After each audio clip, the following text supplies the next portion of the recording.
Geopolitics and Empire welcomes back Bob Moriarty, who's a decorated Vietnam veteran who flew over 800 missions and was the youngest naval aviator in Vietnam. He's a successful investor, author of many books, founder of 321gold.com, 321energy.com. Welcome back, Bob. Well, it's been too long. We have lots of interesting things to talk about. Well, the good thing is that you and I are still here. The world hasn't been blown up. So that's one positive. But maybe to start in Europe and France, because that's closest to you. And we've been seeing in the past these riots in France, total chaos, and the continued decline of Europe, the industrialization, and all of that sort of stuff. The AfD political party is rapidly gaining ground in Germany because it just seems people are really fed up with these stupid governments that we have in Europe. Well, what's sort of the vibe out there? What's going on from your view? Well, I'm glad you brought that up. The mainstream media has done a very poor job of talking about what's going on, but they got some of it correct. There was a lot of problems in France a couple of weeks ago. The French are always on the verge of a revolution. And there were thousands of cars burned. It was pretty ugly. But at the same time, there were riots going on in Switzerland and in Brussels. And in a book that I wrote in 2016, I said because of the economic situation, the world was going to experience its first worldwide revolution. And quite bluntly, I think we're there. I think we're a lot further into the Depression than most people realize. And people are upset. The sanctions were a total disaster for Europe. They didn't particularly hurt Russia. They helped the United States because it gave the United States the ability to sell their overpriced natural gas. But this year, the inflation in the United States is higher than the inflation in Russia, and the growth in Russia is higher than the growth in the United States. So I cannot say enough bad things about how stupid the Ukrainian war is. It's criminal. The people behind it deserve to be tried. And of course, that's the neocons in the United States, and it continues to get worse. Now, I even surprised you. I was looking around before we started chatting, and the Russians have sent a destroyer to Cuba, and the Cubans have invited Russia to move Russian missiles into Cuba. So, as you said, it's the Cuban Missile Crisis 2.0. It's going to be really interesting to see what the United States says, because on one hand, we want Poland and Romania and Ukraine to have nuclear missiles aimed at Russia, but we don't particularly like it when the other guys do the same thing to us.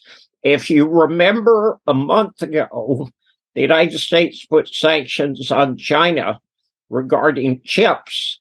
So China turned around and put sanctions on critical elements that are necessary to produce chips. The United States and NATO are on the path of destruction.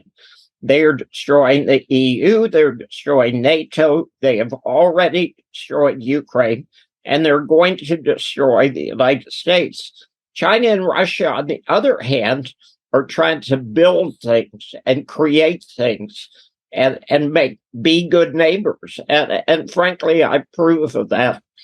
Riots across Europe, unprecedented food and energy inflation, increasing military conflict around the globe, and a rising digital police state. The fourth turning is here, and so is the Expat Money Summit. The free online event, expatmoneysummit.com, is back and will help you navigate these turbulent times. Featuring dozens of renowned experts such as Dr. Ron Paul, international man Doug Casey, Jim Rogers, and Mark Faber, the summit will reveal how you can reclaim your freedom abroad, reduce your tax bill, protect your wealth, obtain multiple citizenships and residencies, become part of a like-minded global community, and more. Founder of expatmoney.com, Mikhail Thorup, will be your guide on this journey to protect yourself from economic collapse, World War III, authoritarian Western regimes, and Klaus Schwab's Great Reset. Simply go to expatmoneysummit.com and enter your email to reserve a free ticket to the event. Do it now. I mean, just to add to what you're saying, last night I was actually interviewing on my TNT radio show Grand Chief Ronald Derrickson, who invested tens of millions in Ukraine, and he just recently wrote a book how they stole it from him. And the Canadian government, he was talking about Chrystia Freeland, her Nazi roots, how she was involved in this corruption with the oligarchs. And so someone who was boots on the ground talking about how corrupt, and he says most of the money that's sent to Ukraine is taken by the oligarchs. Like all this Canadian and American money that's sent, it's all gone. It's all gone. It doesn't go for the war effort. And we recently had the NATO summit in Vilnius. I mean, what are your thoughts on the Vilnius summit? Zelensky, the money that continues to pour in from the West, and then Russia's reactions. We had another attack on the bridge in Crimea. The grain deal was not extended. So your further thoughts on some of these developments? Okay, well, let's go back. Prior to February of last year, the mainstream media understood that Ukraine was the most corrupt country in Europe. And if you compare their growth rate since 1991, when the Soviet Union broke up, Ukraine came in last in everything except corruption. And somehow they turned that around, and they hired this clown, this comedian, whose primary ability seems to be the guy can play the piano with its dick. And frankly, you got to admire that. I mean, if I could reach the piano, I would certainly try it. But that's quite a talent. I mean, that's better than flying under the Eiffel Tower by a long shot.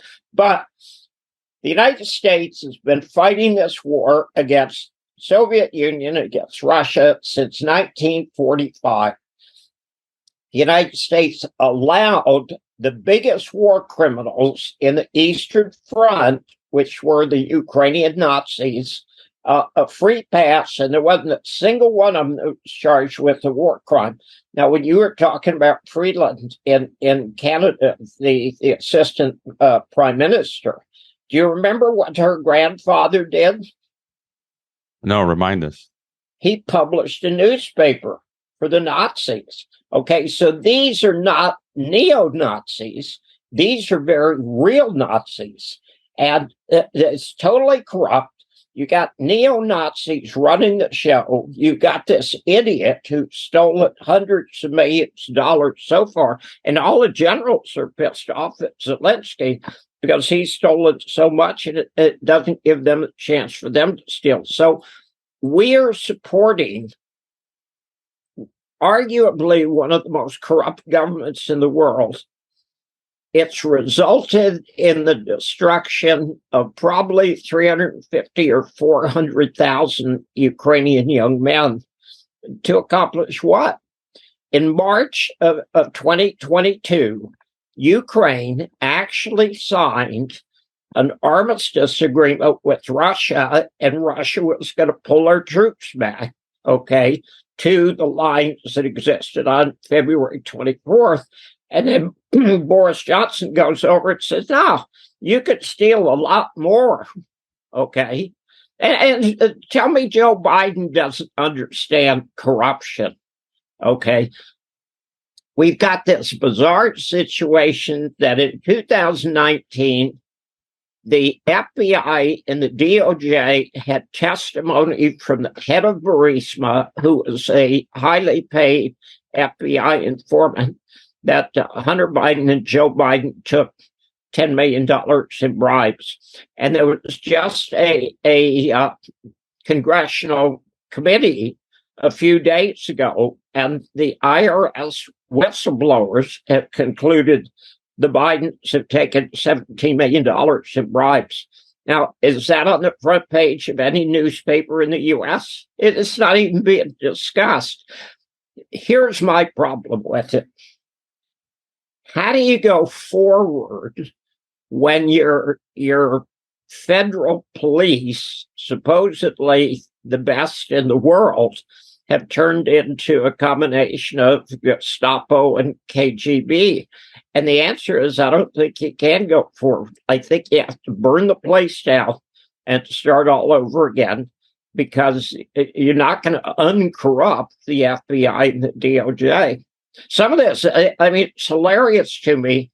They're talking about charging Trump with crimes for the January 6th insurrection, but nobody wants to admit that was the most corrupt election in U.S. history, and it's obvious that it was corrupt. And the Hunter Biden laptop, at the same time, the New York Post came out with a story and said, oh, by the way, Hunter Biden left his laptop with all these 500 examples of crimes on it.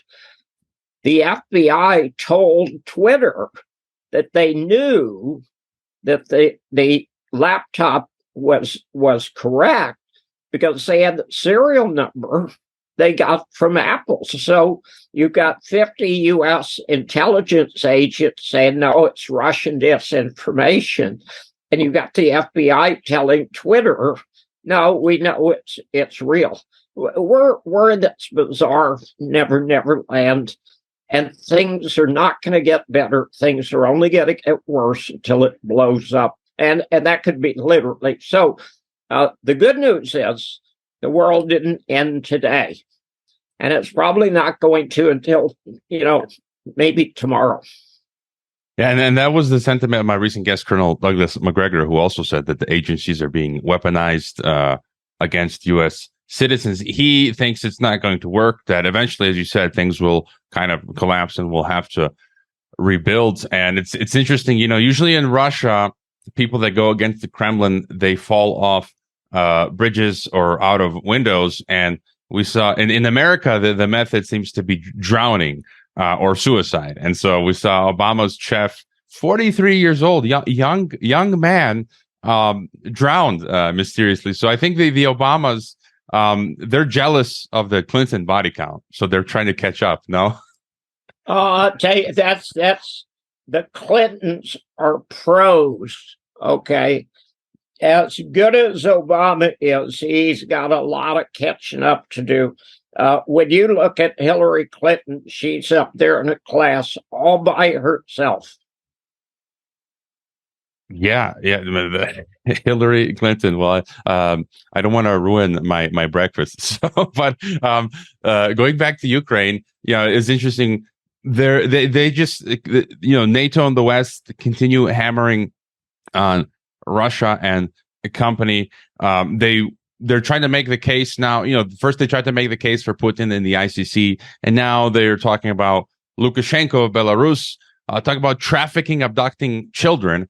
And it's funny because, maybe it's flattering that Vice actually emailed me and asked if I wanted to have one of their popular journalists on to discuss how Lukashenko and Putin are trafficking children. But nobody seems to care about Sound of Freedom, the movie. That's QAnon conspiracy. But it just reminds me of the whole 1990 hoax where the U.S. lied about Iraq killing babies. That was a total lie. And it seems like they're just rehashing this again to, go against Lukashenko and Russia and increase Western sentiment for the war. And, the West just keeps on hammering. There's talk about Poland wants to share nukes now. I'm worried about spillover of the conflict into, beyond Ukraine. Any thoughts? Do you think that But there have been signals from CIA Director Bill Burns about trying to come to some agreement. And so, do you think we'll end up eventually bring the two sides will try to make some Minsk III or something, or this can continue on for a long time? Well, I don't think it'll continue for a long time. and something I would like you to consider is I would love to be on a three-way chat with McGregor, okay? Because I don't agree with 100% of what he says. And in some ways, he has far more experience from a command point of view, but I have far more experience from a boots on the ground.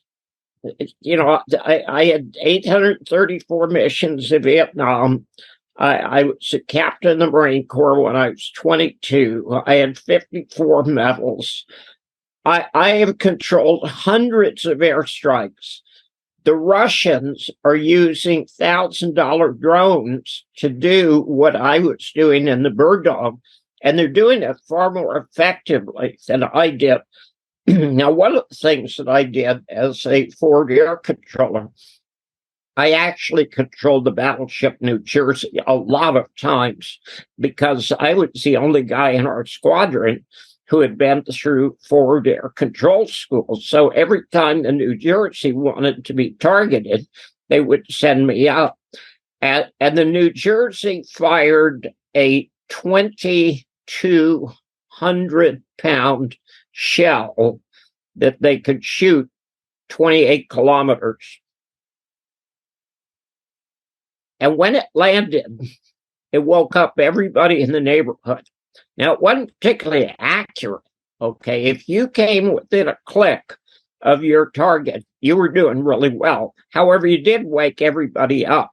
And I controlled that ship 15 or 20 times. It was very impressive, but it was kind of a waste of time. The Russians have 2-meter drones that carry a little rocket-shaped hand grenade, and they're dropping it on people in trenches. This is the worst war. It is far worse than anything Americans have ever been through. And the people who are commenting on it, with the exception of Scott Ritter and Colonel McGregor, have no idea what they're talking about. And a lot of times I'll talk about it, and somebody will put in the chat, well, what does he know about Russian weapons? American weapons are superior to everybody. The Russian hypersonic missiles just made the U.S. Navy obsolete. And if the U.S. Navy is obsolete, that also means the United States Marine Corps is obsolete. The very idea that we could attack China and win some kind of victory is patently absurd, because the only way you could possibly attack China is with nuclear weapons. And the whole concept of a nuclear third world war, we should think about it. If you're going to do that, the very first thing you should do is shoot yourself in the head, because that's what the real options are. The neocons, who are totally delusional, insane people, and in total control of the United States government, believe that a nuclear war is survivable, and it's not. Einstein said he wasn't sure what World War III would be fought with, but he knew that World War IV would be fought with sticks and stones. Why anyone sees value in attacking Russia? What did Russia do? I mean, what is the crime that the Russians committed? Now say, well, they invaded Ukraine. Well, wait a minute. Ukraine's been attacking Crimea and attacking Donbass since 2014. And there was a coup d'etat sponsored by the United States where we spent $5 billion. And if you don't believe that, put in $5 billion in Victoria Nuland And it'll take you to her speech in December 2013, where she bragged about it. So the United States stands to gain nothing, and it stands to lose everything. So why are we doing it? And strange enough, the fact that we've got the most corrupt president in U.S. history has far more to do with it than anything else. I mean, I am staggered that it's not front page news about $17 million in bribes from the FBI's own intelligence source. And speaking of Newland, apparently they're about to send her to South Africa. They're not happy with the S in BRICS. So are they going to regime change South Africa? I guess we'll see. And then speaking of that, your thoughts on, well, before we get to BRICS, real quick, do you have any thought on what happened with Prigozhin and Wagner? Was he just unhappy with what the Russian military or generals were doing, and he was trying to, in his way, change something? No. It was a scam. It was a total, absolute scam on the CIA.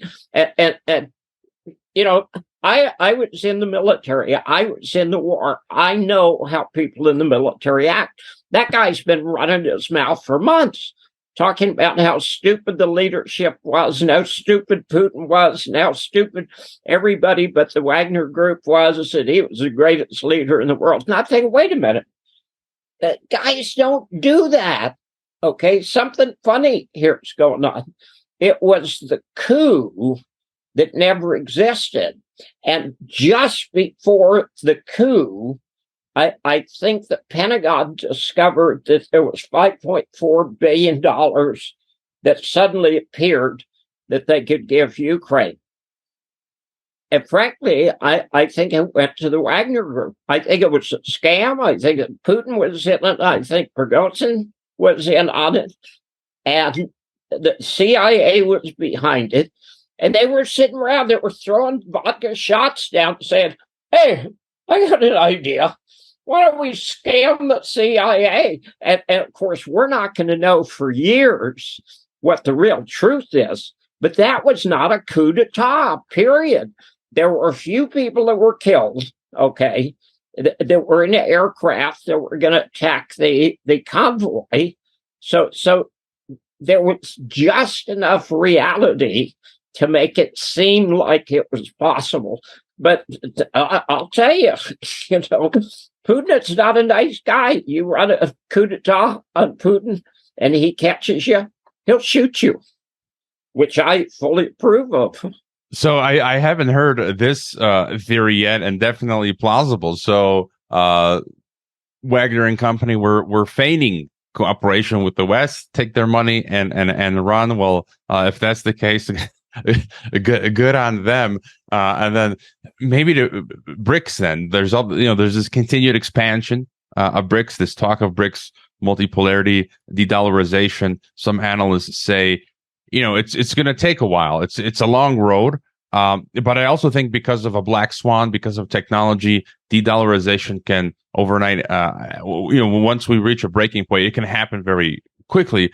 What are your thoughts on the ongoing multipolarity and the coming together of the rest of the world? Okay, that's a very good way of putting it. The Russia-Ukraine conflict is at its heart a conflict between the debt-based system of the West and a resource-based system of the East. And the global South and the global East recognize they've been getting the short end of the stick. I think the debts owed to the IMF it is something like $16 trillion. And one way to have a default is just tell the IMF to pound sand. The United States, NATO, and the EU are on the wrong path. And at the very most, it could lead to their destruction. And at the very least, it will destroy the euro. It will destroy the dollar. It will destroy the Western economy, which could be a good thing. I mean, it's like going back to the FBI. How do you fix the FBI? And you're not going to fix it, period. Okay. When a person is a drunk, they've got to hit bottom before they actually start turning things around. And the United States hasn't hit bottom. We've come so close. And this whole thing about Ukraine, how did the mainstream media and the CIA convince the Swiss and the Pope to give up neutrality? There was no question. I mean, if you looked at it, Ukraine was the most corrupt country in Europe. It was run by a bunch of Nazis, and they are monster Nazis, and they're still doing the same thing that they were doing in 1943 and 1944 and 1945. These guys are out of control. Putin wants to get rid of them, and I fully support them, fully support that. These people are monsters, and they were the ones controlling Ukraine. How did that happen? So the people who are left with the scraps of the pie, and that's the global East and the global South, have said, we've had enough of this bullshit. We don't want dollars anymore. And we want to go back to some kind of rational financial system that's not debt-based. And I believe this is the biggest turning point in history. I think it's far more important than anybody realizes. And the Ukraine conflict is important because this means the utter destruction of NATO, the EU, and the United States. If losing a 20-year, $2.3 trillion war to a bunch of goat herders is embarrassing, Putin has taken on the entire NATO, with the exception of Hungary, and he's kicked their ass. Okay, the weapons that the Russians have, the hypersonic missiles, there's no defense against. They've got a giant submarine that has torpedoes that can sit on the seafloor for months or even years and then attack ashore and blow up in the water with a 100 megaton nuclear weapon. Okay. If the Russians wanted to destroy the East Coast of the United States or the UK, they could do it with one weapon. Why would you fuck with somebody who's got weapons like that? And the United States keeps saying, oh, God, we'll send F-16s. I was an F-4 pilot. I had 125 missions in combat. I probably had 400 or 500 missions, or 400 or 500 hours in the F-4. I've got time in at least 150 or 200 aircraft. I'm one of the most versatile pilots in the world, and it would take a year to bring me up to speed in the F-16. So they're going to bring a bunch of neophytes and shove them in the F-16. The F-16 wouldn't last 5 minutes in combat with the Russian aircraft and the Russian air defenses. The United States fights wars to fight wars. Russia fights wars to win wars. And there's a giant difference between the two. And all that stuff, these attacks on the Crimea Bridge and the attacks on Moscow, it's all CIA bullshit, okay? If you took out the Crimea Bridge, would you have won the war? No, actually wouldn't have changed anything at all. Send a bunch of drones in and attack Moscow. Would you win the war? No, not particularly. Okay. Nobody'd really notice. That's how the CIA thinks. They got these little tiny pea brains. They've got all these guys that are retreads from the military. They get out after 20 or 25 years, and then they go to work for the CIA so they can get another second retirement. They can get a retirement there after 10 or 15 years, And they, hey, I got an idea. Why don't we try this? Well, I got an idea too. Don't start a war that you can't win. And if you're in a war and you can't win, get out. And the United States is too stupid to do that. These same generals who are on CNBC and CNN talking about how Ukraine are winning, these same guys who got their ass kicked in Afghanistan. Don't ever talk to a guy that lost a fight and ask him what he thinks, because who cares?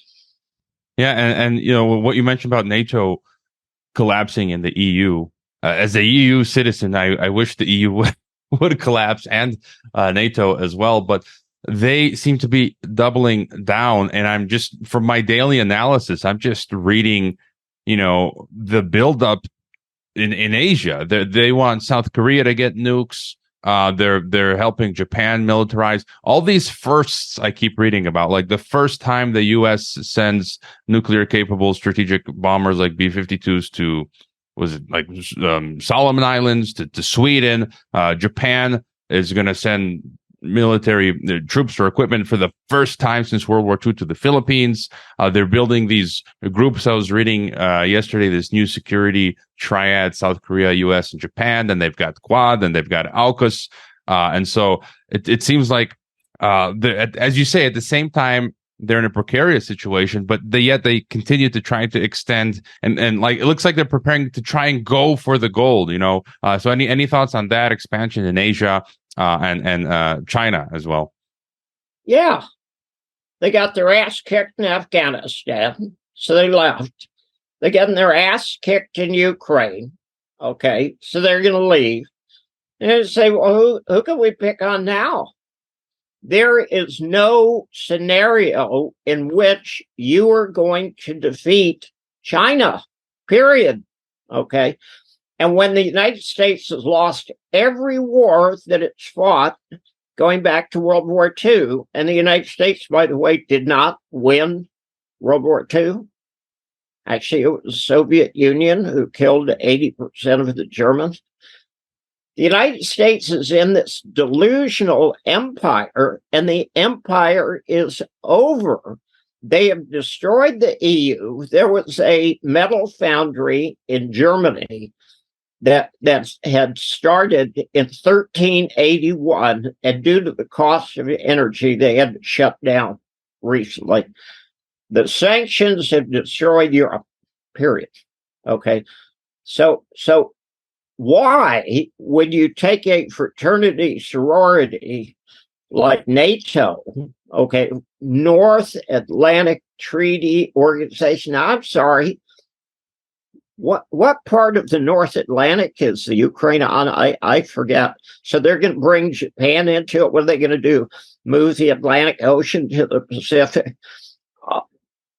Politicians are not selected for their brilliance. Okay, there's very few brilliant politicians that you can talk about. They are selected for their corruption and their ability to lie, cheat, and steal. And quite bluntly, Lavrov is probably the top politician in the world, followed very closely by Putin. And you don't have to agree with his philosophy, but if you actually read what he said and listened to what he said and watch what he did, these guys are doing what leaders are supposed to do. Now, please don't try to convince me that the United States has leadership. I'm just staggered every time I go to the news and see what those idiots in Washington are doing. I keep thinking these guys couldn't be any more stupid than they already are, and they keep surprising me. And you know that sort of brings me to another question. Your thoughts on, we've touched on it before. You know, COVID 1984. As I say, I don't think we're out of the woods yet. They're preparing all of these digital controls. I was shocked yesterday. I just discovered in this tiny Mexican state called Tlaxcala, and I was following this closely during COVID. They rolled out the mandatory vaccine certificates across the states, like just to buy food in the super. If I was living in that state, I'd starve to death because I couldn't enter the supermarket to buy food, even in public parks. And now they're rolling out the 15-minute city. They're building out this the digital public transport and all this stuff. And so, sort of my question is your thoughts on globalism, these globalist projects, the whole, all of the Agenda 2030s, these digital control systems and currencies. Your thoughts on their plans and if they're being successful or not. Were you aware that having money makes you smart? It depends on how much money. Really? Does it? Is there a connection between intelligence and having money? Let me tell you something about Steve Jobs. Steve Jobs and Bill Gates just happened to be in exactly the right place at exactly the right time. Apple and Microsoft were accidents. If Steve Jobs had never been born and Bill Gates had never been born, we would have still had, they'd probably call it Prune and Macrosoft, okay? But much of wealth is as much an accident as it is brilliance. But when you got hundreds of millions or hundreds of billions of dollars, you start thinking, God, I'm the smartest guy in the world. And these guys throughout history, the oligarchs have wanted to run shit. And what do? They screw it up every single time. So I'm not going to predict globalism is going to fail because of this or this or this. They're going to fail because they're a bunch of dumbasses who can't think for themselves. They think, well, God, I got all this money. I'm smart. Mark Zuckerberg thinks he's smart. Okay. He just happened to come up with a good software program when people wanted it. It won't exist 5 years from now. This stuff changes constantly. I've been in the computer business literally since 1967. I used to fly boxes of punch cards from Cherry Point, North Carolina, up to Quantico, where the United States had its own, or the United States Marine Corps had its own computers. That was 1967. Okay.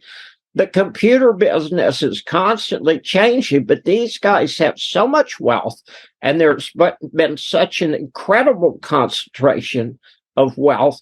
The oligarchs are thinking, hey, I got an idea.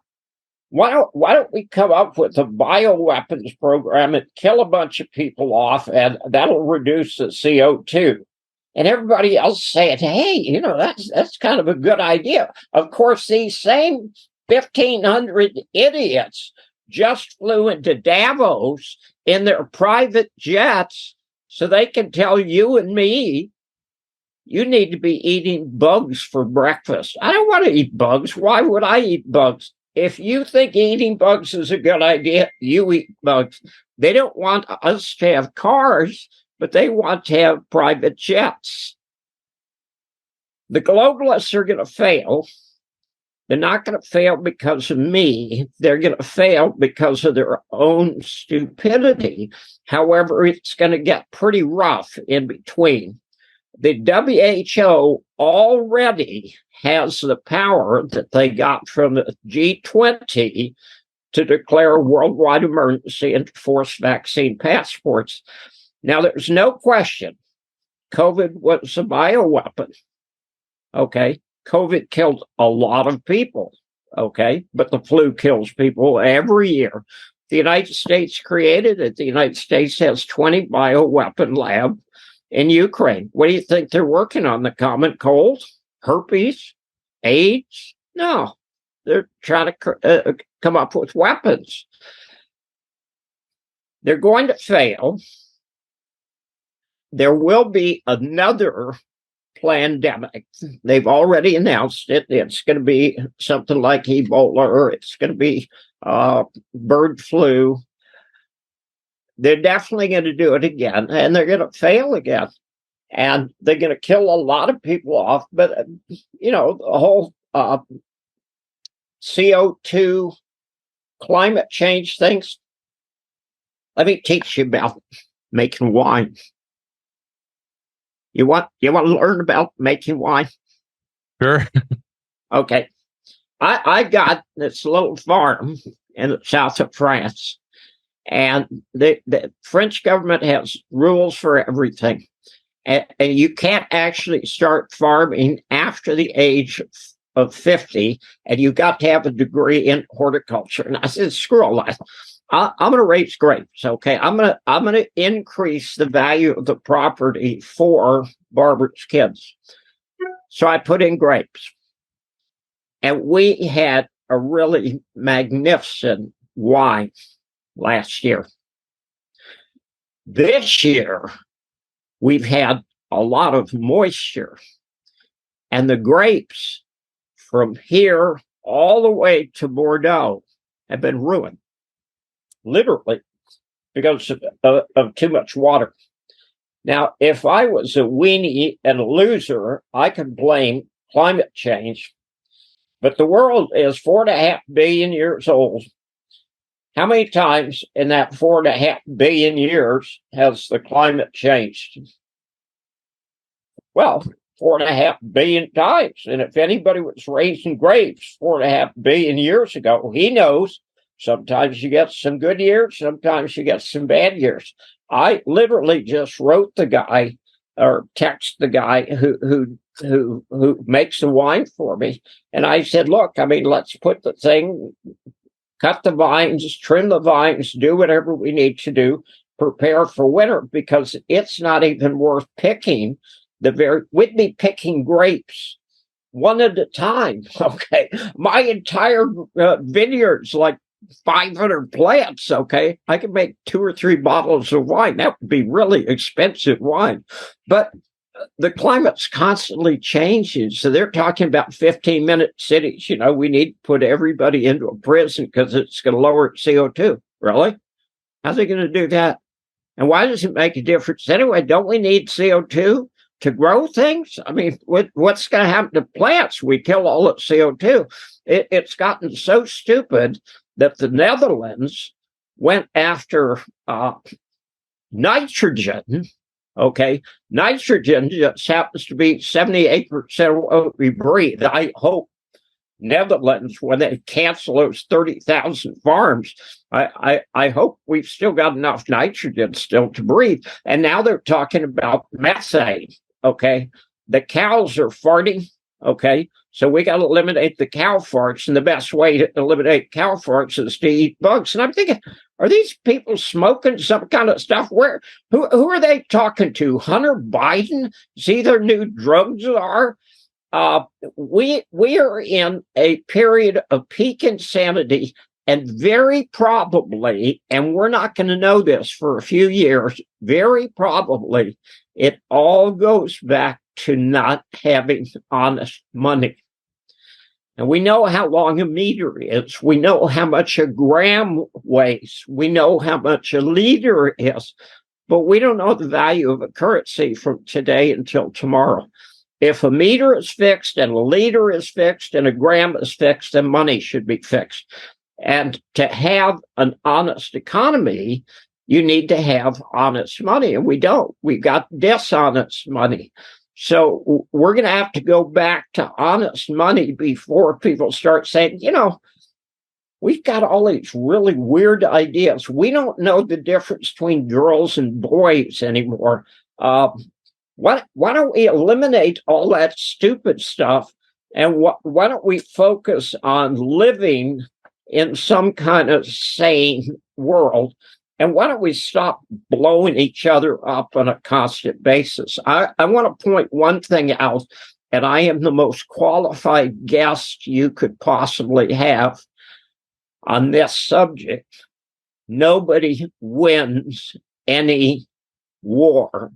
The only thing that happens is one side loses more than the other. So the concept of war being acceptable or war being sane is absolutely dead wrong. Throughout history, empires have risen and fallen. Some of the most successful empires were those that offered people a reason to come, often lower taxes and the prospect of citizenship. In ancient times, empires would say foreigners can become one of us and prosper through business and trade. Throughout history, people have gravitated to jurisdictions that have given them the best conditions to do business. So if you run a business, you should consider Nomad Capitalists because they help entrepreneurs and investors relocate to parts of the world where they can keep more of their wealth. They literally wrote the book on it, the best-selling Nomad Capitalist. Find it on Amazon.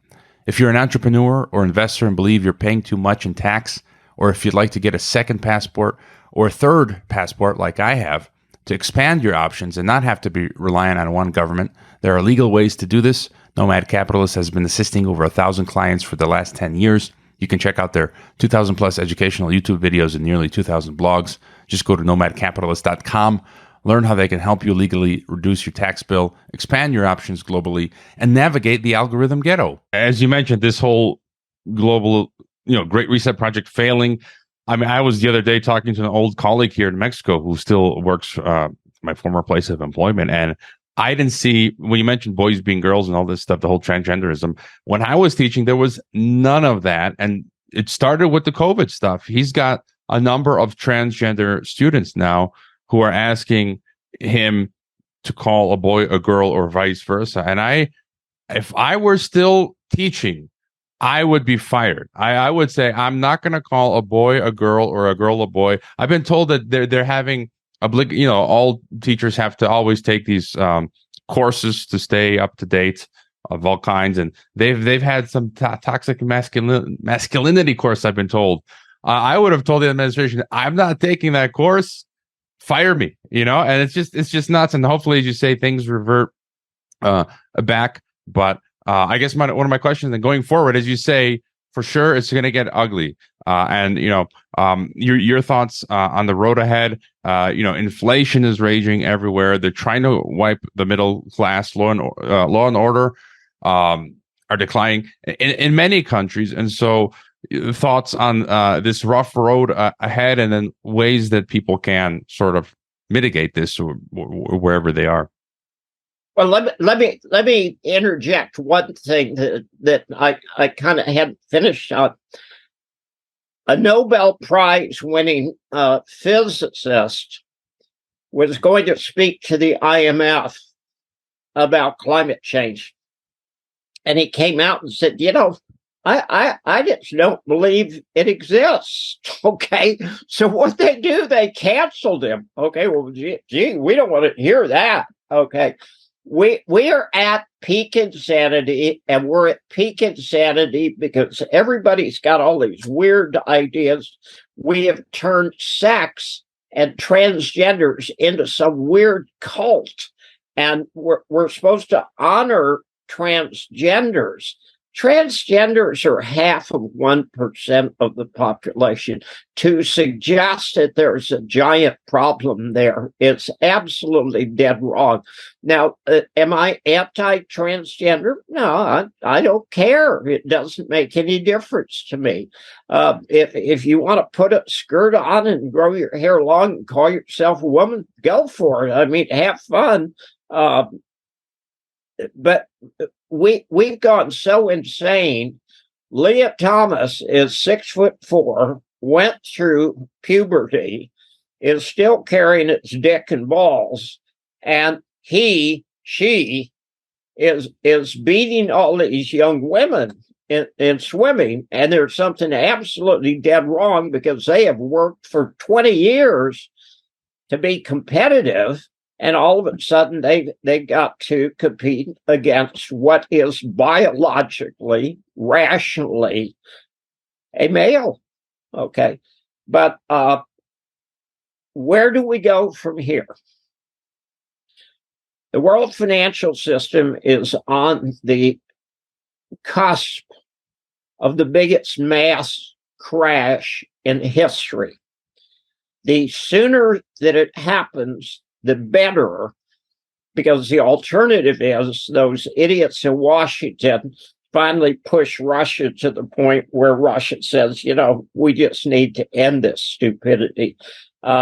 Russia or North Korea or China could kill 90% of Americans with one EMP weapon 300 miles over Kansas. Now, when your enemy is that powerful, don't screw with him. Try to figure out how to get along with him. You don't have to like your next door neighbor, but when you keep throwing dog turds across the fence, sooner or later, he's going to retaliate. And that's where we are. I hope the financial crash happens sooner than the nuclear war. Yes, very what can I say? Difficult times we find ourselves in. Do you have any other thoughts or final thoughts for us, Bob? The very best book on the subject is called The Fourth Turning.